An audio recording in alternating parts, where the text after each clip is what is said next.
course, our guest speaker from Bailey Place Insurance. So we know the flood maps will have a huge impact on county property owners, both residents and other kinds of property owners. Just in the city alone, we had 600 additional properties mapped into the special flood hazard area, which is also known as the 100-year floodplain. So there are large implications. Municipalities, local governments, we are primarily responsible for making sure that any construction that happens within those areas follows, the flood protective construction practices. And we're also here to help people with interpreting the flood maps and helping them file papers with, map amendments with FEMA. But we don't do anything with insurance. So that's why we are so happy to have Val here with us tonight to share her experience and knowledge with both government and private insurance policies for flood insurance. Okay. We do have 3 presentations tonight, 2 short ones. Sam will run you through the flood maps and how to access them and how to read them. County staff will walk you through the resources they have available on their website. And then, of course, Val will talk to us about flood insurance. I want to just remind everyone that this is live streamed and it will be recorded and put on our YouTube channel website, and also for folks on Zoom. Yeah, available for folks on Zoom. So we'll just do questions as we go and see how it works. If we have to make an adjustment, we will. But I'm just going to go ahead. Is anything? I don't think so. You got it. Cool. Thanks so much. So as Lisa mentioned, my name's Sam Quinn Jacobs. I'm a planner with the City of Ithaca. I mostly work on reviewing development and administrating different ordinances, including the flood damage prevention ordinance for the city. So I'm going to briefly talk to you tonight about reading the FEMA flood maps, known as the flood insurance rate maps or FIRMs, and show you where you can access those online or in person or via email. And keep in mind, I'm not an insurance expert. That's why we have Val here tonight. So my presentation will only be lightly touching on insurance topics. So big question for tonight is why are there new maps? Essentially, it comes down to FEMA. FEMA issues the maps, they create the maps, and they're based on flood modeling. So new technologies and new flood risks can lead FEMA to remap communities. That's what happened with us in Ithaca. So included in the mapping is mapping the 100-year floodplain. So the 100-year floodplain can be known as a number of different things. It can be called Zone AE. It can be called the 1% chance of flooding. It's be called high-risk zones, and it's also known as the special flood hazard area. It dictates where the 100-year floodplain is anticipated to be, and it's used for floodplain management and for some insurance requirements that Val will talk about later. So FEMA's made the maps available in a number of ways. They have an online map service center, so that's the first one labeled up there. Included in the service center is a searchable address index that can generate PDFs for you, but it also has a GIS map online that you can use and search by address and find your property. The local floodplain administrators also have copies of flood insurance rate maps. So if you're a City of Ithaca resident, that would be the planning department, that would be us, but it's generally with your code enforcement if you're not a city resident. You can also talk to your lender specifically about concerns you have with your property being in the floodplain. And then there's a hotline as well that FEMA hosts that has a phone number and email that you can contact with any questions. So I was going to walk you briefly through that GIS tool that FEMA has online on their website. So you can Google National Flood Hazard Layer Viewer through FEMA. That's usually the first link that comes up. You can enter your address into there, and then it'll pop up with a map. You can zoom into your property with the zoom function, and if it's blue, you're in Zone AE. And that's the 100-year floodplain that we spoke about earlier. And then you can also save a map. So this is kind of what the maps look like. There it is. Perfect. So as you can see, we have a few different colors going on. Blue is Zone AE, or the 100-year floodplain, like I had spoken about earlier. And then orange is areas of lower risk that don't see regulation and don't have the same insurance requirements. I inserted this key here for people in case that's helpful. So what it means to be mapped within Zone E has the flood insurance requirements that Val will go into earlier or later. And then it also comes with flood damage prevention and flood construction requirements. Yep. Sure. Yeah. Sure. I can be a little bit more clearly. So here mapped on the ground here, we have an orange area. So the space in orange. Yep. That's called Zone X. So that is not regulated, and that's not where flood insurance is required. But the blue area is Zone AE, or the 100-year floodplain, and that's what would trigger flood insurance requirements. So this is actually just a zoomed in spot in a specific place in the city. It's just an example. It's not the entire city. Yeah. Thank you for asking. That's the regulated floodway. So that's where floodwaters are expected to travel through on a more regular basis. Okay, so back to the permit requirements. So new construction or major renovations in the floodplain come with new kinds of construction standards. So they may have to be elevated, or utilities may have to be elevated on new constructions. Sure. Yep. Yep. Yep. There's no there. That means there's no floodplain there. Yep. So there's not a color. Okay. So the maps are using the best available data, but they do it on a large scale. So you understand, they do the modeling on a large area, and so the modeling might not take into specifics the grade on your site. So let's say there's a small hill on your site that your house happens to be on, but modeling, it happens on a city level or on a county level, it might not take into account that small hill on your yard. So in cases of these, for property owners, there's a process that FEMA has called the letter of map amendment. And I think Val will go into this a little bit more later as well. But it's essentially when a property owner believes they've been improperly mapped. So if they believe that their property is actually not within the floodplain, it's elevated outside of it, they can go through a process with FEMA to prove that. So if you think you've been improperly mapped, this is the process for you. And for further questions, you should reach out to your local floodplain administrator. That's a great question. So your local floodplain administrator is going to be your local code enforcement official. It could be your zoning officer or your planning. If you contact somebody in one of those departments, they'll know who the floodplain administrator is. For the city of Ithaca, it's the director of planning and development. But we kind of share the responsibility in the planning department. And I'm realizing this is pretty small, but I can make this bigger. That's the contact if you're a city resident, you have questions for your floodplain administrator. That is Lisa Nicholas. She gave you the introduction a little bit earlier. Yeah. And Lisa's cards are up front. Yeah, so that's city only. So it'd be your local code enforcement. So the county is not a floodplain administrator. It comes down to the more local municipalities. So the town, the city, the villages. Yeah. Are there any other questions regarding my presentation here? There's gonna be more from the county. A lot of information from Val coming at you too. Oh. Yeah, absolutely. So we had a couple of questions earlier regarding mapping, and I think you probably heard my answers on that, which was the blue is Zone AE and orange is Zone X. Yeah. That they were. Oh, sure. And what was their question? What did the orange zone, the blue zone mean? Yeah, do you see that question, CJ? Oh, just for feedback. Okay, great. All right, well, there's no, oh, sure, yeah. Sure, I kind of spoke briefly on that in the previous slide, but that's the process with FEMA when you might believe that your house is above grade, is higher than maybe the other homes around you. At the letter of map amendment, yeah. I'll go into it a little bit more too. Val will speak about it, probably much more concisely than I have. Yep.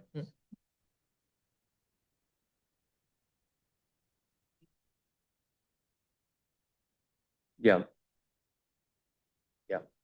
I'll go into that too, but any portion of your if it's a attached deck, if it's an attached garage, anything, any portion of your property, then you're required, yes. You're required on the primary structure if it's an accessory structure as well. Is that right? If it, No, no, not- okay, not just, necessarily. right? Thanks very much, Sam. Abigail. She all set?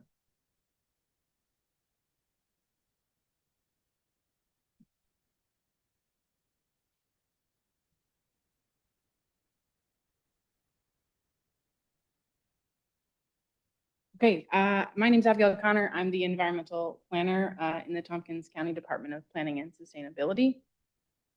We've done a lot of work throughout this process, connecting with FEMA, DC, and our municipalities, trying to collect as much information as we can. And through that process, have worked to develop some resources that we now have published and available on our website that we do hope will be of use for folks. And so I'm just going to walk you briefly through those so folks know where they are and how to find them.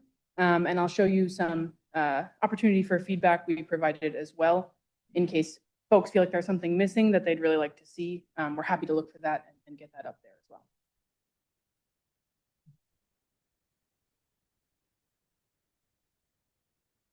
So if you go to any browser and you search Tompkins County, a nice picture. You click this first link here, and this is the county's new website. If you go to this government resources tab, there's flood information right here. This is an ongoing page that we are continuing to update as we learn more from the DEC, from FEMA. But you'll see there are a few sections here. We've had this published since the maps were preliminary, but we've added 2 new sections, which is what I'll mostly walk through here. So we have some additional information on flood insurance, because I do know this is new for a lot of folks. And we're hoping to create a space that kind of feels a little bit like self-service, that you can go and learn a little bit so you feel more prepared to ask more questions when the time comes, when you're talking to your flood insurance agent, et cetera. So you'll see here, there's videos like what factors determine how much I pay for my flood insurance. And so these are all coming directly from FEMA because, as Val will go into, a lot of those standards and things like that are set at the FEMA level. A video about how to buy the flood insurance. Some specific things for renters, for homeowners and business owners. I won't go through all this. An additional video, I know you'll hear from Val about the letter of map amendment process that Sam mentioned, but here's a good video if you're like later, you're like, oh man, I wish I remembered something about that. You can hop onto our website and watch that video here. Some information about how to submit a claim if at some point it comes to that. And we also have some additional information for other partners working on this throughout the county, our insurance agents, our real estate agents. So if you know folks who are working in these spaces and maybe don't feel informed, please feel free to connect them with us at the county or the municipal level. But there's also some direct links to FEMA and resources on this webpage here. We also have some, for folks that where videos aren't their favorite thing, there's some really spelled out details here in the bullets. And I'll note at the bottom of each of these, there's this linked form, which is what I was mentioning before.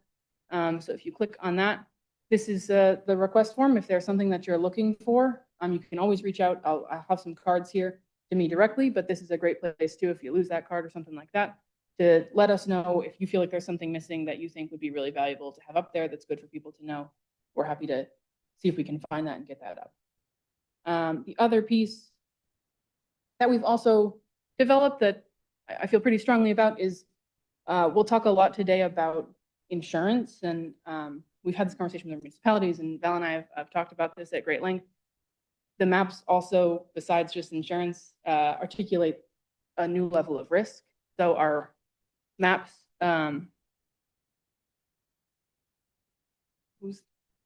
Sam, can you move that over? Sorry, I was like, I don't think that's me. The maps, obviously in the 100-year special flood hazard area, that 1% special flood hazard area, dictate that insurance will be needed for those properties, but it also articulates the level of risk. Our maps previous to this were from the 1980s. So it's been about 40 years. A lot has changed. There's a lot more impervious surface. You know, I know FEMA, when they were here 2 years ago, talked about us being, you know, a little bit of a bowl. And so something we've put together here, which I hope will be helpful to folks, is a little more information about flooding and about risk and how those two pieces come together. Just to hope that people will make themselves informed, because our community and our ability to be resilient starts at the individual and then the community level. So there's some information about what the flood zones are and what that means. I find that a talk like this can be helpful, but I'm not going to go in depth in this. I think it'll be helpful for people to go back and look at this later. It's also a really fascinating video here. This one walks through how the floodplain mapping process works and why it took them the steps that it did and took them the time that they did. It really walks through that process, which is great. And this last part here is just about preparedness, which is what I was mentioning before. A few things you can do to prepare your home now, and a list about things about how to protect your home. And I know Sam mentioned this, but if you make major changes, that's called substantial improvement, which may trigger a flood permit. There's a great flyer in here explaining what that means. So you can think about that as you think about what you choose to do with your home moving forward, if it is in that special 1% special flood hazard area. And this last section just looks at things to do to get prepared. So you can always sign up for the Tompkins County Siren Alerts. They will inform you when things are happening in certain areas, countywide. There's alerts at the New York level, and then it goes through emergency supply checklists. And so these all link out to things you can print out. And if you don't have access to printer or things like that, you can always send us an email at the county or the municipal level, and we are happy to mail any of this stuff out to you to help you get prepared. So that form is still at the bottom there if there's anything you feel like is missing that we can add. And I'll also note, just so folks know, there are some historical items that we'll leave up here on this webpage. There's an FAQ that came from FEMA and DEC about the flood map update that folks can read at their leisure if they'd like. And there's a walkthrough of the flood insurance rate map and how to the way that Sam described. We will be updating that to reflect the effective maps, but this is still reflects the preliminary, but that data looks slightly different in the effective maps, but it is the same. So there's a website about mitigation plans that you've heard about through designing some things that might help, you know, in the environment. Is that going to be included? Yeah, so I believe those are on your website. The question was, will there be information about the flood mitigation project that the city got funded to build a series of infrastructure improvements that would help attenuate your flood? There is information on our website, and there will be updates. And we will link there. That is a good flag. We'll make sure that's linked there.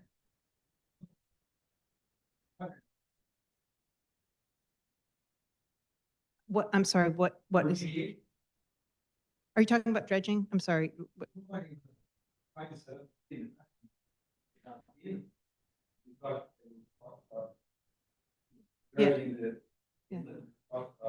Yeah.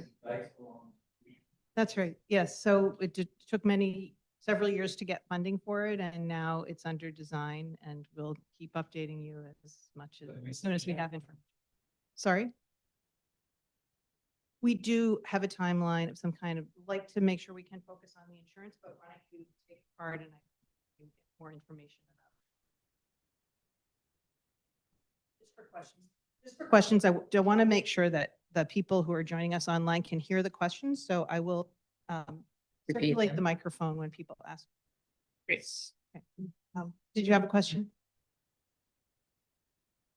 Probably everybody knows the answer to this. I just kind of missed writing it down. That's okay. All the things you're showing on the screen, is that on one website? Yes, it's on the Tompkins County website. And and after I Google Tompkins County, and then what do I Google? And then you'll go to government resources and click flood information. Government resources, flood. Thank you, sir. You're welcome. And if you'd like, if anyone here would like that, I will drop that actually in the chat for those folks on Zoom. And if anyone would like that before they leave, please just find me and I will get that to you, okay?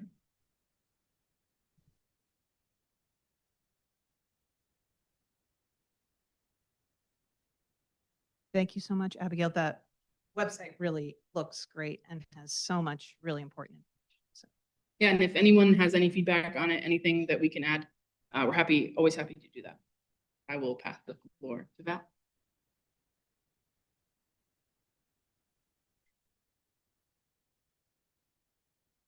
Okay, first of all, thank you all for having me. I'm very excited to be here, talk about flood insurance. It's really an exciting topic. I've been with Bailey Place Insurance and vice president there for over 15 years. I've been involved in flood insurance since 2009.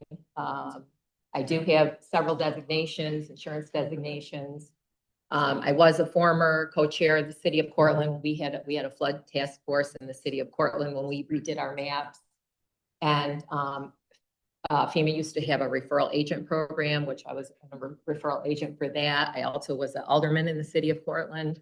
So I have a lot of experience in the insurance world and around flood insurance. And I know it's a difficult topic for everybody. Nobody wants, yes. Okay, I'll try to speak up a little bit more. Okay. This one? No, this is hers. you know, I'm gonna use that. yeah, that doesn't work. Yeah, this is her. Yeah. Okay, is this better? Okay.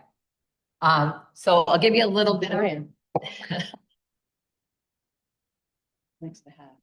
a little background. Yes. We have an office in Tompkins County and Cortland, Ithaca, Dryden, and Cortland. Yes. And we're actually one of the largest independent agencies in central New York. Bailey Place Insurance merged about 8 or 9 years ago, but Bailey Insurance has been in Tompkins County for over 150 years.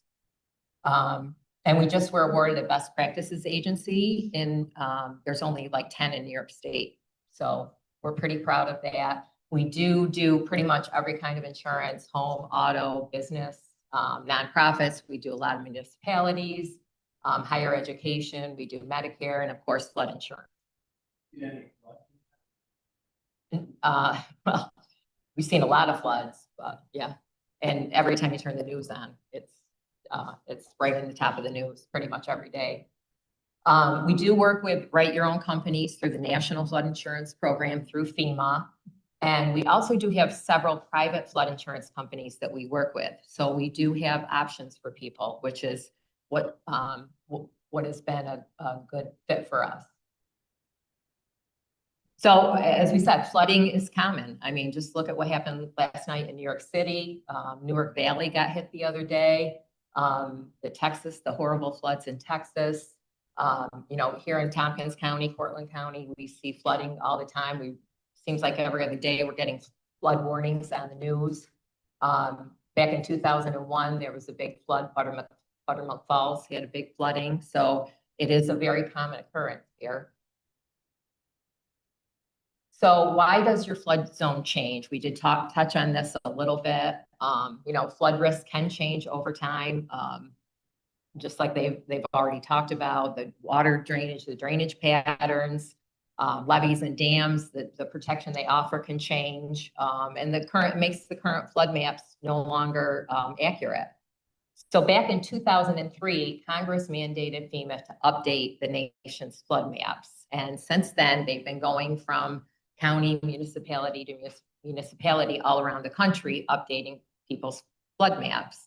And Portland County, theirs were updated in 2010. Well, now they finally caught up to Tompkins County. So now it's our turn here in Tompkins County.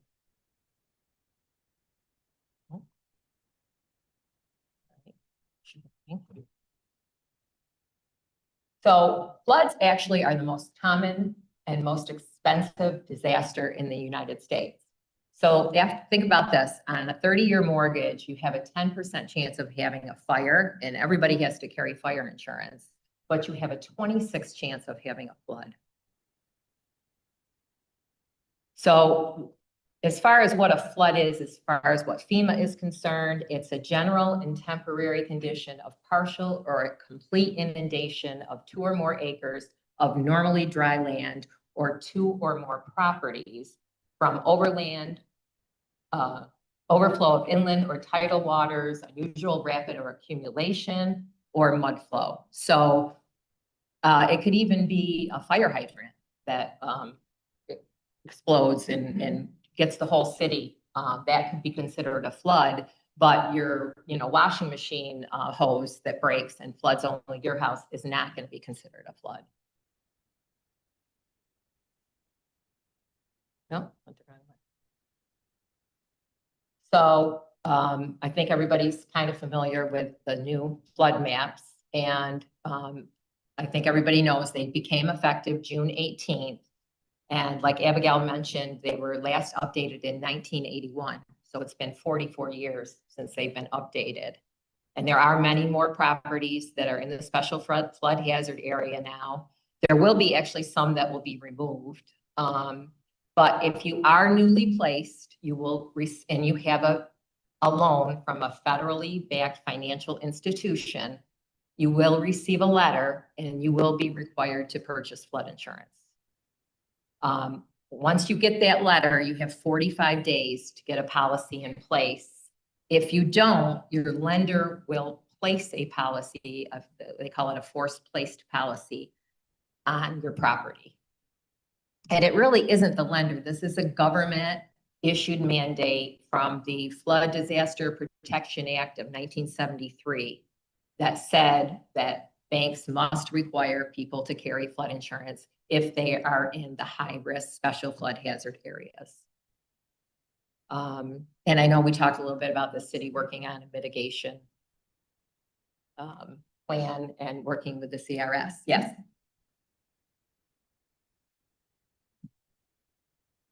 You missed the last line of that slide. It's behind this dialogue box. City. Yeah, the city's working on mitigation project and that we talked about earlier.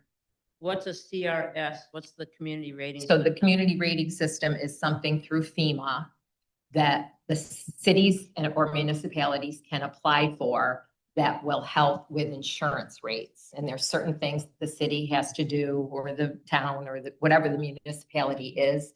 It's very complicated, and they do not make it easy for municipalities to comply with it.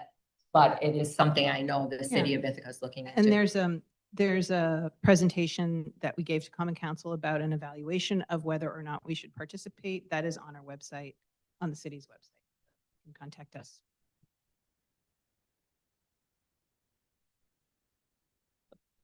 The wrong way. So now that FEMA has mapped all of Tompkins County, everybody is in a flood zone now.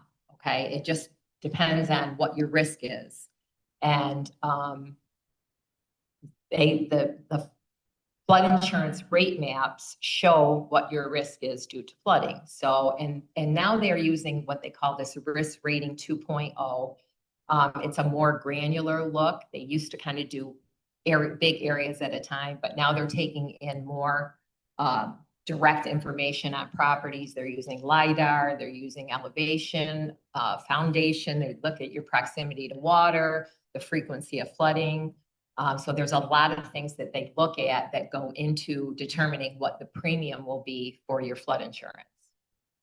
And again, it also depends on the zone. So there's the lower risk zones are the B, C, D, and X. They are called preferred risk zones. The higher risk zones are the A and V. The V are the coastal areas, doesn't really apply here. So the zone A's, AE, if you see anything with A, that is a special flood hazard area. That's the higher risk zones.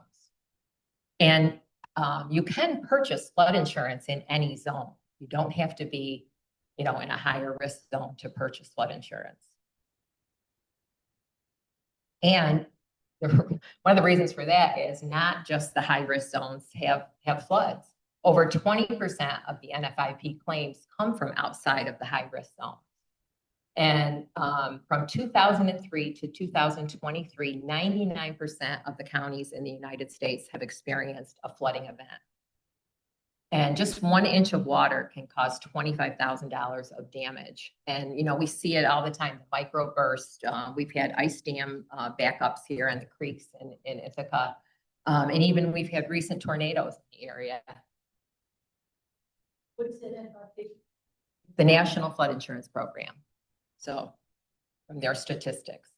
So again, you know, regardless of your flood zone, it's always a good idea to purchase flood insurance. So what is flood insurance? It's a single peril policy designed to pay to cover damages to either a structure, your contents, or both, and obviously resulting from a flood. Again, private companies do also offer flood insurance besides the National Flood Insurance Program. We work with both private companies and the National Flood Insurance Program. They're 1-year policies. You have to pay them in full upfront. And you can transfer a National Flood Insurance flood policy on a sale.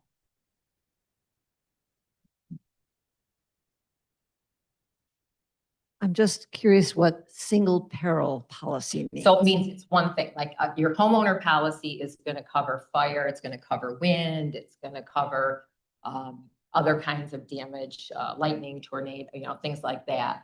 Flood, NFIP flood policies only cover a flooding event. Okay, and this might be premature to ask this question, but let's say you have a flood, you know, in May, and then you get covered by it, and then you have another one in September. What happens to your insurance rates, et cetera? And will the company keep paying if you have more than one flood event?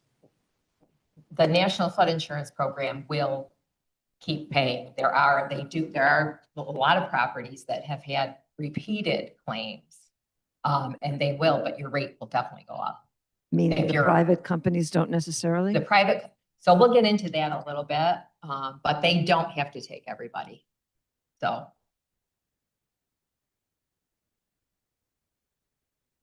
again, we talked about this a little bit, but who must purchase flood insurance? So like you brought up, if your structure, and again, any part of it, attached deck, an attached garage is in the special flood hazard area, then you will be required to carry flood insurance. And we talked about banks will force place a policy if you do not get your own policy. There are minimum insurance requirements, and it's either going to be the outstanding loan balance that you have or replacement cost on your property. That's going to be up to a bank to decide, your lending institution, but there are maximums also. The maximum for a residential property that they can require that you carry is $250,000 on residential property, $500,000 on a commercial property. Sure.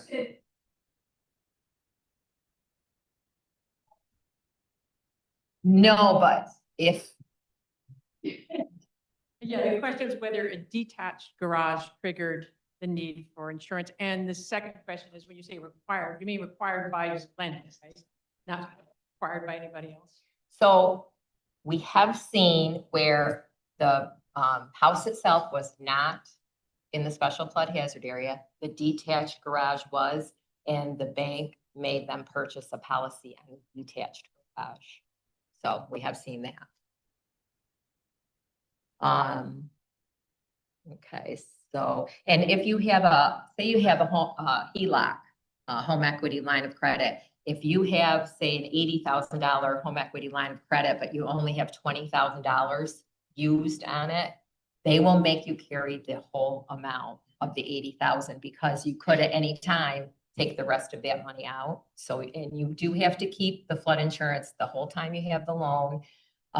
One thing that we do for people is if you're paying your loan down, you know, so say you have $200,000 loan and 2 years later it's down to 180, we can look to lower your coverage to 180 to get your premium down some. So that is an option also. Else we have. Yes, I know. So that's the What does SFHA stand for? the special flood hazard areas. So those are the high-risk zones where it triggers your need to purchase flood insurance. Okay? Anybody else? Sure.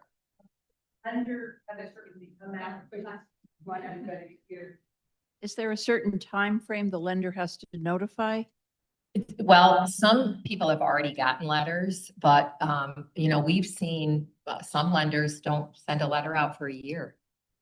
So back when Cortland redid their maps, it would be like a year later and somebody would come in with a letter and say, what do I do? You know, so it just depends. It's up to the lender. It's up to the lender. Yeah.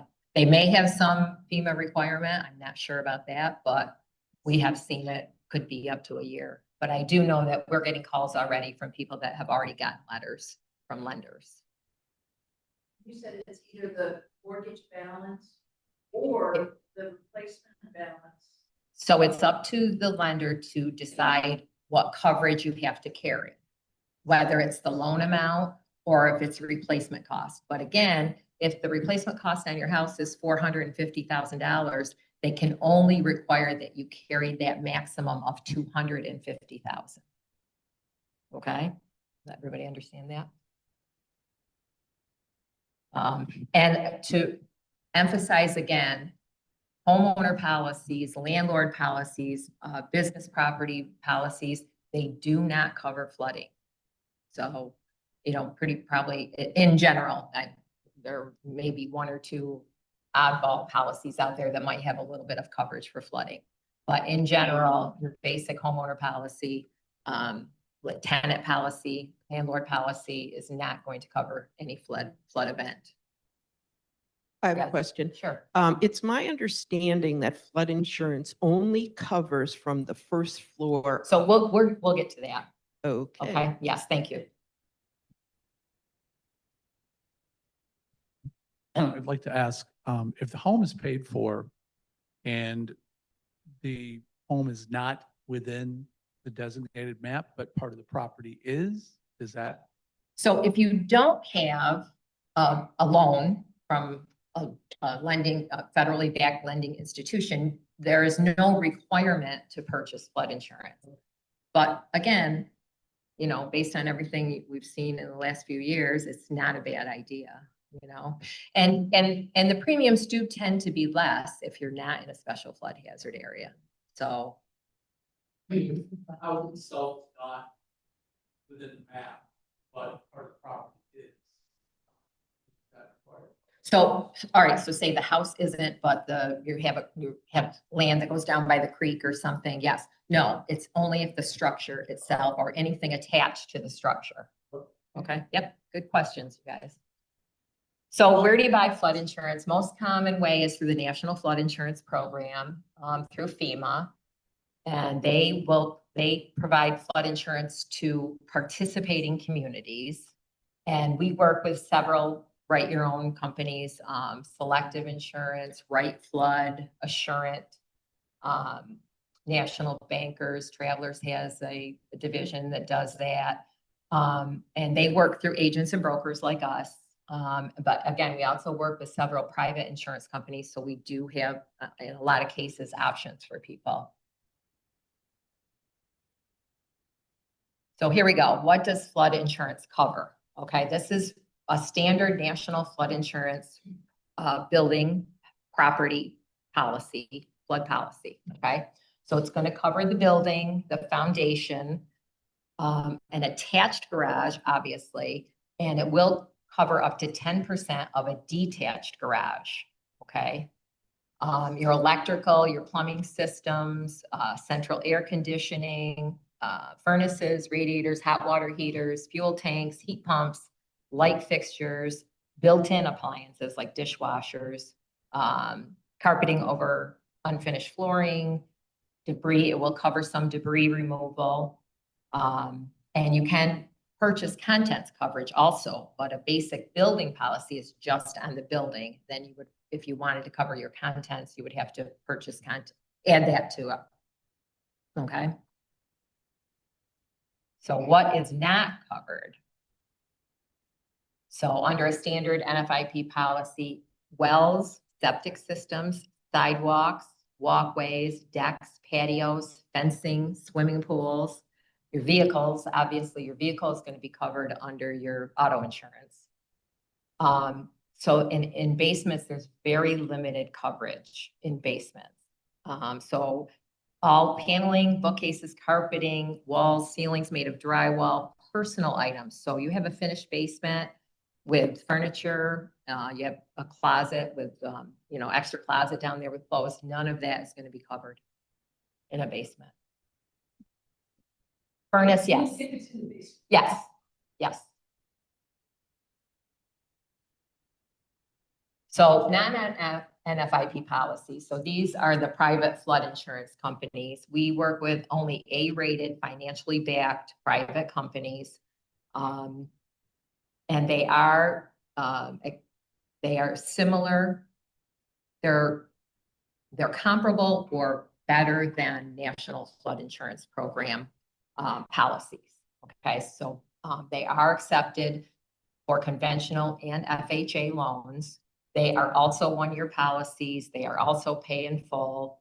But every company has their own underwriting guidelines, and they are stricter than the National Flood Insurance Program. So they do not have to take every property, and we do send them for approval. And we do see properties get declined quite often. But we have several, and one may decline it where another company might rate it. So, but they do, in a lot of cases, offer more coverage. So they will go above the 250,000 limit that the National Flood Insurance Program has. And we have seen premiums 10 to 50% less than the National Flood Insurance Program, but not always. I mean, the other day I did flood quotes, and the National Flood Insurance Program, those quotes were less than all the private companies that we looked at. So we just never know.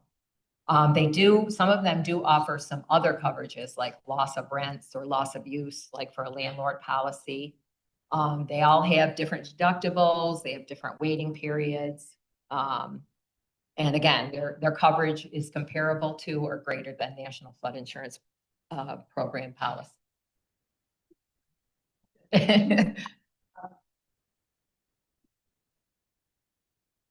I don't remember seeing deductibles on the National Flood Insurance Program. Yes, so they all have deductibles. Now, they do too. Yes. Okay. Yep. And that's the other thing, most people, they don't want to purchase flood insurance. I get it, it's expensive. So most people want to go with a high deductible. And most banks will only allow you to do a $5,000 deductible. They do offer up to 10,000. Most banks won't let you go more than 5,000, which kind of, if you lose your furnace, there's the $5,000 deductible that you're going to be responsible for. So, but most people do go for the highest deductible that they can. Yes. Good question. So one of the things I've been struggling with is trying to figure out what is the best bet, who will actually be there for me if there is a flood, because the president's been talking about getting rid of FEMA. I'm curious about what will happen to the National Flood Insurance Program if that happens. Yeah. And so it all feels like a really big gamble. Right. Well, you can change your policy every year, and I'm sure, flood insurance isn't going to go away. So if they do end up doing something where they change the national, and there are, the Natural Catastrophe Insurance Program is one of the companies that we work with. And the owner of that company is very involved. He speaks in front of Congress all the time. And there is some talk that it might just all go private at some point. So, but there will, I think, always be flood insurance available. Okay. And so you're kind of a best guess. So if I go with private insurance, something happens, they raise my rate or they kick me off maybe. Like, can you go, if the National Flood Insurance Program still exists, can you go back and forth easily mid-year? Not usually mid-year, because The flood policies are fully funded. You're paying for the whole year. Okay. So they're not going to cancel you mid-year either. Okay. Okay. So you pay for the whole year, but before, your next renewal, if they cancel you or something, and then we would just look to a different company or go to the National Flood Insurance Program. Sure. Okay. Thank you. Sure. Again. Let's get you on the mic. Why is the highest deductible preferred over a lower deductible? So the higher the deductible, the lower the premium, because you're taking on more of the risk. Yeah, yeah.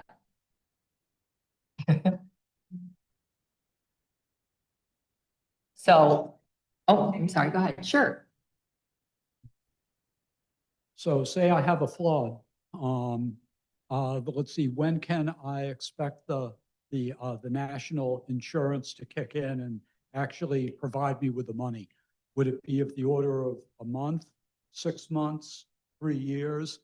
I don't think it would be 3 years, but I think it depends on what kind of an event it was, like if the Texas thing, how big it is and how strained they are. But, but I think that they respond in a relatively quickly manner. Do you have an average time? Is it of the order of 3 months? Or? Honestly, we have not had a lot of flooding events where there were actually a lot of flood claims. I mean, we've had flooding events, and I have had a few, but over the years, we have really not had a lot of flood claims. Really haven't. 2 months. No, well, no, the claims that I have seen have been relatively quickly. So, oh, yeah, definitely. Mm-hmm. So you have seen there's several resources, ways to find out what flood zone your property is in now with the map change. And we will be glad to pull that for you. Just let us know. We can pull what they call a flood zone determination. It will pinpoint your property and let us know what your flood zone is. If you're in a special flood hazard area or if you're in a lower risk zone. And I have only maybe 1 or 2 times seen where whatever company we used had said there was the property was in a certain flood zone and the bank used a different company that said it was in a different flood zone. But that's only happened 1 or 2 times usually. Usually there isn't a discrepancy like that, and we usually get the determinations back, right away. So we'll be glad to do that. And this is just kind of an example of what a flood zone determination looks like. We use Exactus for most of the flood zone determinations, and it will you can see where the property is highlighted there, and it tells you, what flood zone the property is in. So, and I do those all the time for like realtors or listing a property, or they're going to sell something. They want to know, is the property in a special flood hazard area? Are they going to need flood insurance? So I do that all the time for people. So just to briefly touch on elevation certificates. So we talked about the letters of map amendment, and this is they're used for they're a document that details the building's elevation in relation to what the base flood level is. Okay, so that's where they think the base flood elevation level is and where your property is in relation to that. And you can apply for a letter of map amendment if you feel that your property should not be in a special flood hazard area. But you need to have a licensed surveyor or an engineer or an architect fill out the form. And they have to be certified to do elevation studies. And you can say, and I've helped people with those before. They can be expensive. They can be anywhere from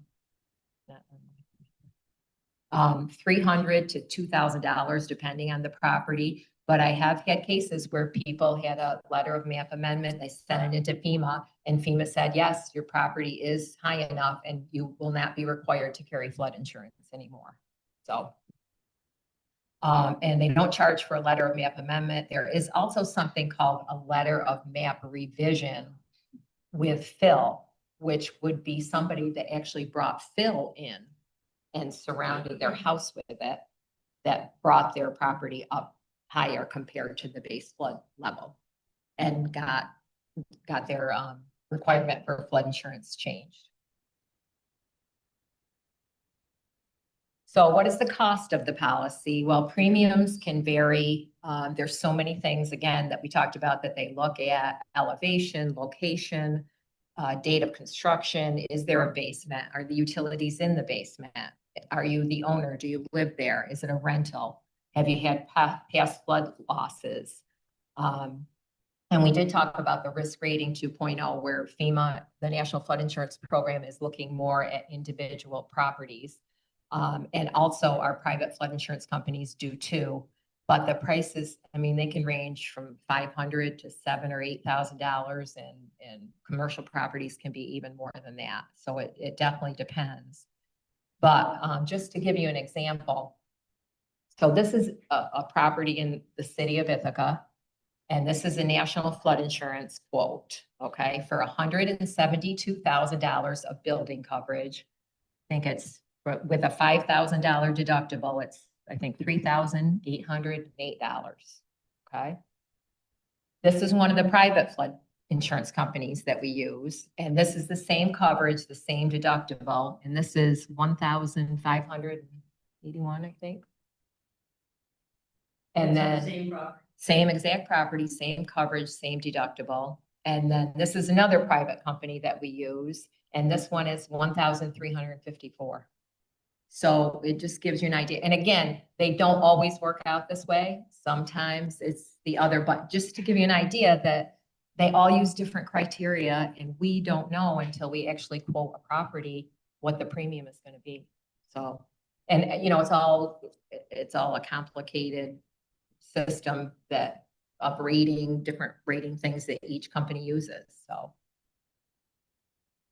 but there are some things you can do to lower your insurance costs. Again, you know, looking at the private market can be an option. Getting an elevation certificate can also be an option. There are things called flood vents that people can put in that can help with your flood insurance. We've seen people where they elevate their utilities or actually just take them out of the basement and move them up onto the first floor. And we have seen extreme measures, especially like coastal properties where people have filled in their basements. And obviously elevating structures, all the coastal properties now are all elevated, all on stilts, and you know, so those are some things. So FEMA has requirements that you can put in, like if you have a basement, and they have to be a certain size based on the square footage of the basement, and they have to be so far off the ground and so big, and there's a whole formula for it. But it is a way that if you have those installed, that it will help with your flood insurance. And this is a form that we use just to show you how important we really do think flood insurance is. On every property that we write, we have people sign off if they do not want to purchase flood insurance.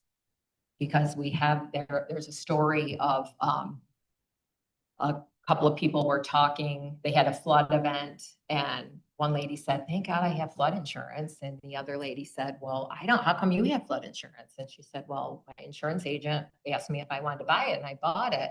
And the other lady said, "Well, they didn't tell me," and she sued and she won the case. So it is really important that people, you know that their policy that they're buying is not going to cover flood. So it's really important. Yes. Yep. Good. Yes. Insurance, do most insurance companies offer flood insurance? I think most of them do. So even if it's all. Yeah. Or, Yeah. Yes, I think most insurance companies do work at least with somebody through the National Flood Insurance Program. I'm not sure that a lot of them have a lot of private insurance companies, but if you're doing your flood insurance correctly through the National Flood Insurance Program, whether I do a policy through the National Flood Insurance Program or John Smith from another agency does, the premium should be exactly the same. But in terms of what you're saying, of which is extraordinary service, I think, to say you're going to run it through, XYZ plus National Flood Insurance Program. Is that common in your industry, or is it really that Bailey kind of? I think we have filled I think we filled a niche that, around here, yes. I've been doing this for a long time, and again, like I said, we're kind of the go-to agency with all the realtors. Again, they'll contact us and ask us. And is it common for someone to have that insurance, flood insurance, one place, and our insurance, and they all say bundle? But we could just come and get flood insurance from you. You can. I don't have to move it. You can, but once, you see how great our service is, you're gonna want to just. I look forward to it. No, but yes, we do have some, just standalone flood insurance policies. Yeah. I see a question. I just want to remind folks that are taking pictures of the slides. You're absolutely welcome to do that, but this is recorded on our YouTube channel, so you'll just see the slide presentation. So then you'll have access to this app. So you don't have to worry about who's on the slide, because you'll have a way to see it out. Thanks, Lisa. My question is about flood events and whether or not there's an interpretation by the underwriter as to whether or not it's a flood event that qualifies for coverage or not. Sometimes we've had backwaters that were kind of ice dams and stuff like that versus other kinds of floods that may be recognized or judged to be an official. I'm wondering about whether flood insurance consumers need to look at the policy and understand whether flood events are graded or changed or something like that. Yeah, good question. I think that, again, if it meets the FEMA definition of 2 or more properties or 2 or more acres of overland flooding or mud flow, then it would be considered a flooding event. So they're going to look at that definition. Did I answer your question?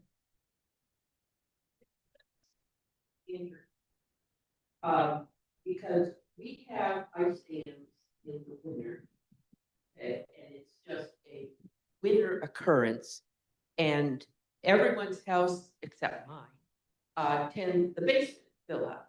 So are you saying that flood insurance would not cover that for people whose basements fill up? So if you had a flood insurance policy and you made a claim, then they would look at was it a flood event, and then go from there. Now, again, our agency, with any kind of a claim, we don't make coverage decisions. But if it met the definition, if you have a flood insurance policy that met the definition of a flood event, it would be covered. But what would your claim be in your basement? Like if you lost your furnace, you mean? Right. Yeah. Right, which some people did Mhm. lose their furnace. But again, it would be subject to your deductible.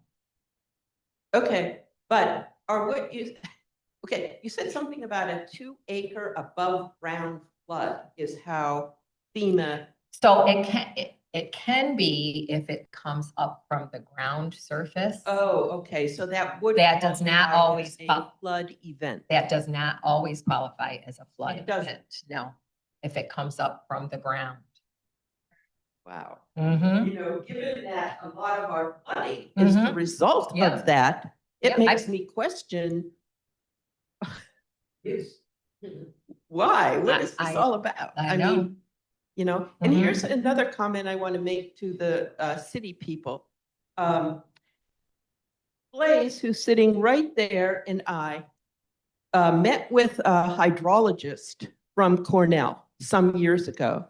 And that hydrologist made it perfectly clear that the reason Fall Creek was becoming a cesspool for flooding was because of Cornell and all their building, their paving, everything. He made that very clear.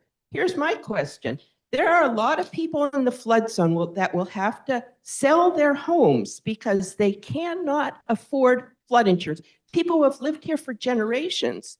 So my question to the city and the county is, why is Cornell not getting approached to help mitigate the cost of us having to buy flood insurance because of what they're doing up on the hill?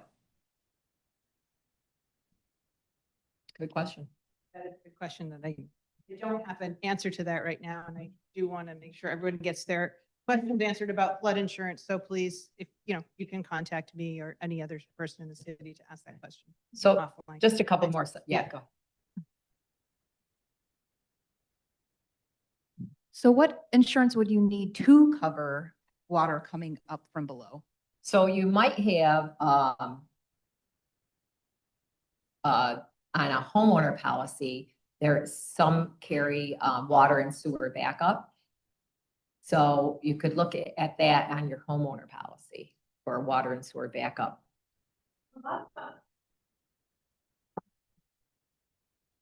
I mean, A lot of us live essentially like on or just at the water table. So a flood might be happening on the creek near you, but like from my house, it literally just comes down the hill and then up from my basement. So other people might be having a flood event, right, but my house is coming coming. from groundwater. So it's not like a sewer backup. It's Yeah. it's related to that, but it's not that. Yeah. So I mean, if there was an event like that, and you had flood insurance, you certainly could make a claim and see what they would determine from it, but I'm not sure how they would look at it, really not. I had someone's basement wall collapse from hydrostatic pressure because they had a creek in the backyard and the water ran next to, and he had a flood policy and a homeowner policy, and it wasn't. Yeah. I want to check in because we have, hang on just a second, sorry. We have many people who are on Zoom who have put Okay. questions in. that I they'd have like one- to answer. So I'd like to know how much. Yeah, I have like one more slide. and- Like what we can do about the questions that maybe we have till 7.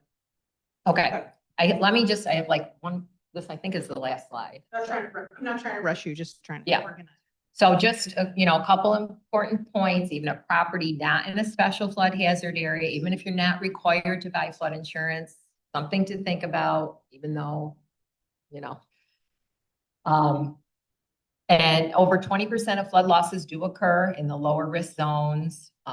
Again, there may be other options besides the National Flood Insurance Program, and that is one good thing that we do have to offer is that we do have other companies to look at. Again, your landlord, your tenant, your homeowner policy, they're not going to cover flooding. Maybe a good idea to look at getting an elevation certificate to see if your property can be removed from the special flood hazard area. And if you want a quote or a flood zone determination, please feel free to call us. So, and the additional resources we have, everybody has those, I think. So there we go. Why don't we take questions more from the audience, and we can take a few from Zoom. So just kind of go back and forth so everybody gets a chance. Is the material that's on the slides that you've been showing also on the Tompkins County Government Flood website? I think some of it is, but I think that the slideshow is going to be available too. I'm sorry, what did you say?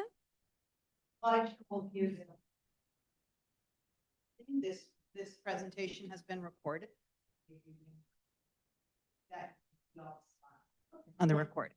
You want to do a question from?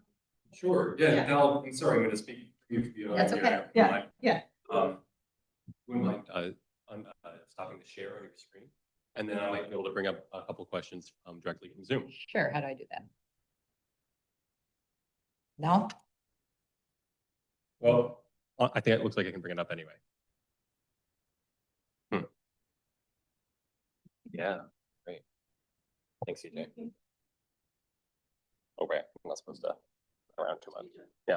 All right, so first up, we have a question from Terry.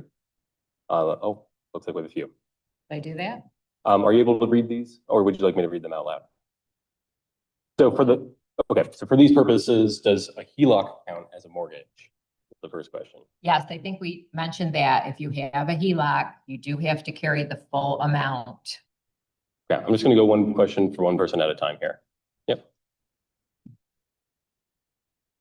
So my home in Southside has been designated Zone AE and the neighboring house is in Zone X.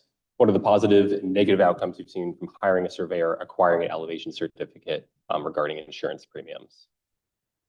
So again, with an elevation certificate, you won't know until you have it done. I have seen several that have turned out positive, but I have seen a few that haven't also, so. Looks like we actually only have a couple more questions. Does the single-use flood for these purposes only cover floods as we usually think of them and not not a burst fire hydrant? I think that question has been answered. A burst fire hydrant could be considered a flood event. Okay. A burst fire hydrant, as long as it affected 2 or more properties or 2 or more acres, including the property that had the policy. Wonderful. And I think that's all the questions we had on Zoom. Okay. Anybody else? So I have cards out there, you guys. Sure. I have a question. I'm not sure. I guess it's more for the town than it is for anything else. The house I'm in, I've been in for a long time. And it just seems like the water table has shifted. This spring, for the first time, I'm having a terrible, terrible time.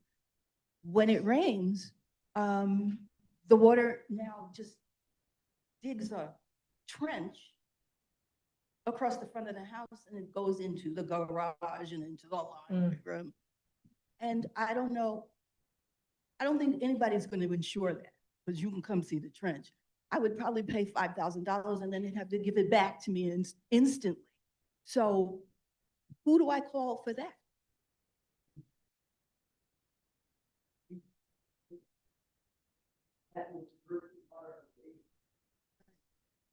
It just all of a sudden has, the water has just moved. Again, and that's why the maps have been updated because so many things have changed and, over the years. Yeah. Anybody else? Not sure whether you're in the town. You mentioned the town. Yeah, so we would request that you contact Tompkins County Soil and Water Conservation District. They can help a lot with drainage projects. Just come and talk to me after this, okay? Great. I have a question for Sam. I've noticed a lot of fill being built up on the land right next to the jungle behind Walmart and that whole commerce area. And it's very, very extensive. And it seems like that has to have some sort of an effect on drainage. I'd love to know what's going on, what they're building back there, and how much it's going to affect drainage. Do you know what I'm talking about? Sure. I think I'm familiar with the work that might be happening back there. My recommendation was that you would reach out to us at the Planning and Building Division and we could go over those details with you specifically. I don't have that information off the top of my head for you. So you don't know. Regarding that specific work, I don't think I can speak to that. Okay, so you don't Yeah. know. Yeah. So you're welcome to reach out to us after the meeting and we can speak about it too. I believe Lisa's card is out front and our email is on the slides as well on the handout.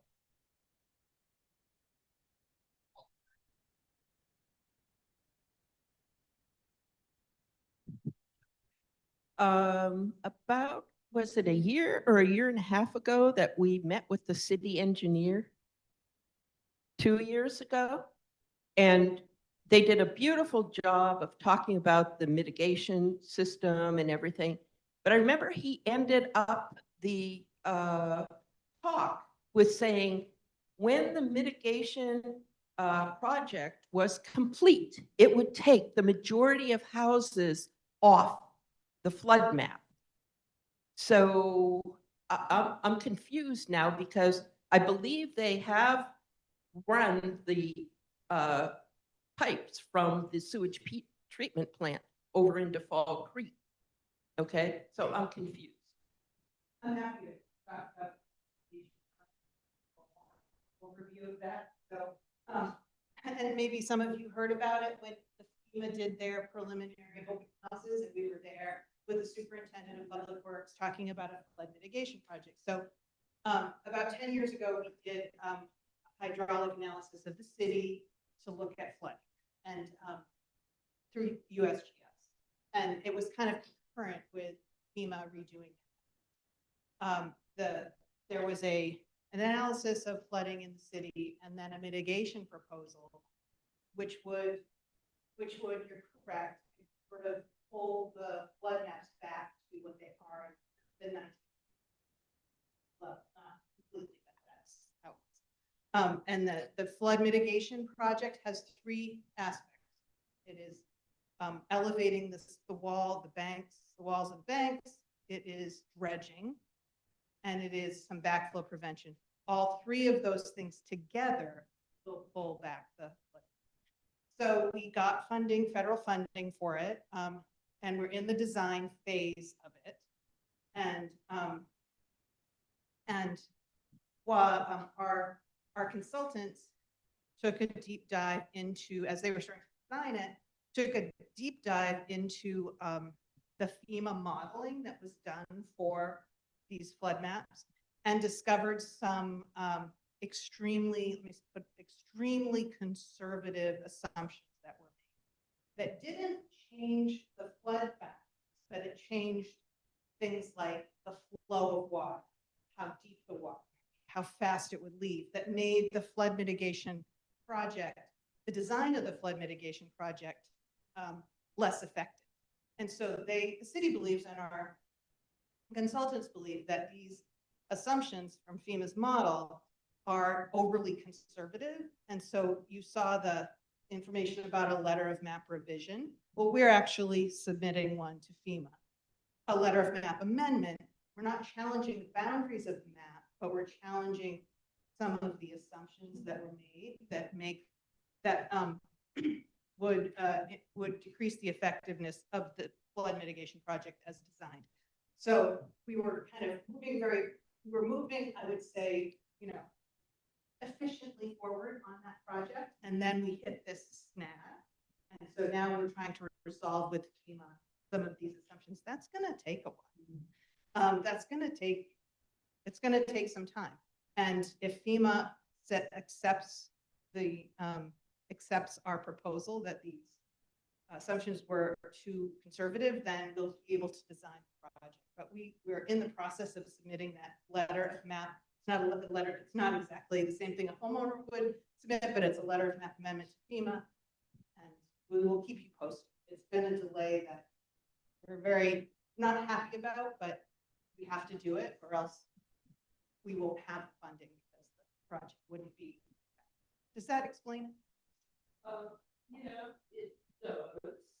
It's just, I just feel like it's jumping the gun that we're being asked to purchase flood insurance when the mitigation project is in, we were told the funding was there and whatever.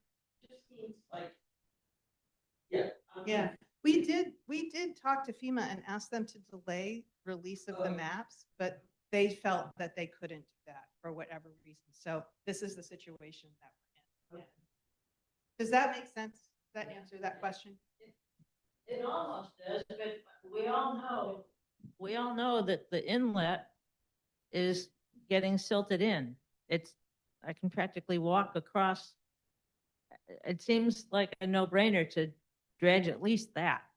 Yes, so there is also a project to dredge the inlet, but I know this sounds crazy, but dredging the inlet doesn't actually have as big an impact on flooding as some of these other aspects of the flood mitigation project.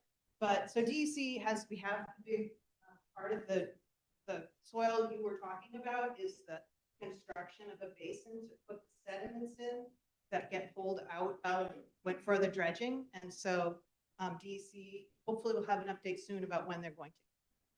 We're going way out. It's okay.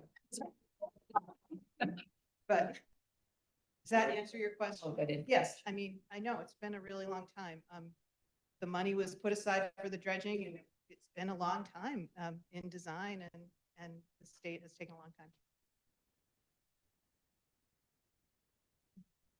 So just supposing optimistically FEMA accepts the city's letter, the mitigation project goes ahead, is the ultimate goal then to shrink the boundaries? Yeah. Okay. Goal would be if they accept the letter and sign it and it gets constructed, we have funding for, it would shrink the boundaries back to 1981 area. And then we can notify that we don't want to be, or how is that? That I don't know. What? I don't think that your bank is going to notify you, but if that does happen, we can certainly look to, you know, if you have a flood policy, we can certainly look to cancel it at least on renewal, if not, you know, So whenever it happens. I don't think so. Yeah, I mean, I would think it would be a pretty big, I think it would be a very big project with a lot of. yeah, right. Can you inform the bank? And figure out. We can do our best. I mean, right, if that happened and that went through, then you could always call us. We could pull a new determination that would show that your flood zone has changed. And then you could use that to go back to your bank to get the requirement dropped. And then we could work with you to drop your flood insurance. Mhm. I'm just going to go back to private versus national flood insurance. Sure. Is there a downside that you see to getting private flood insurance? I haven't, in the 15 years I've been selling it, I haven't had any. Okay. Again, we have not honestly had a lot of claims to look back on. But, you know, the thing is, you know, we have seen where rates have doubled or tripled for, you know, when maps change, sometimes things like that happen. But we do have other alternatives, and you can always go back to the National Flood Insurance Program too. So. Okay. Thank you. Do you have any more questions?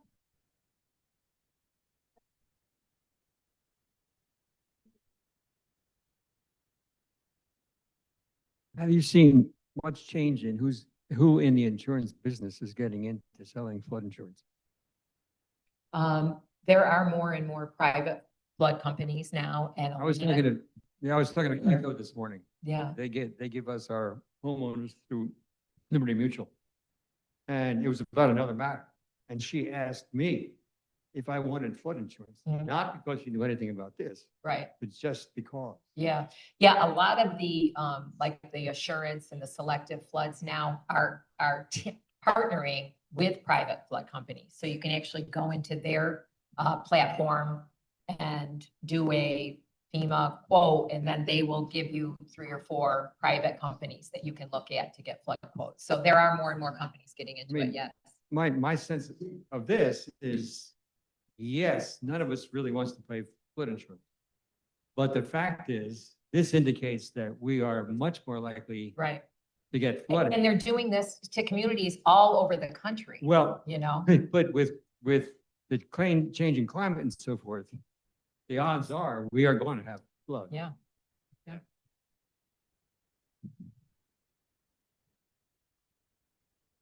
So I apologize if this was discussed earlier.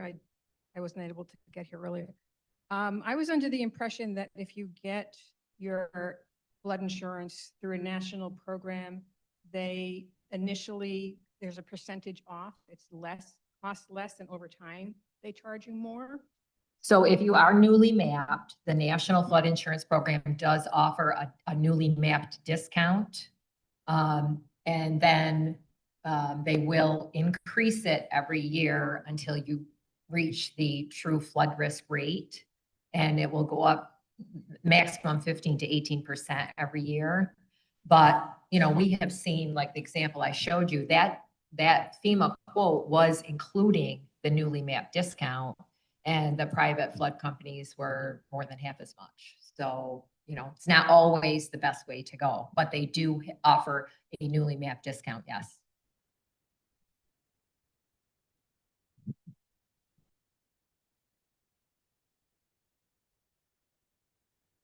I was just going to say that I got a quote for a policy that was quite expensive and the newly mapped discount was $150 and the total cost of the policy was $6,000. Yeah. So just FYI, the like newly mapped discount was not, I was like expecting something Yeah. else and it was No, not. no.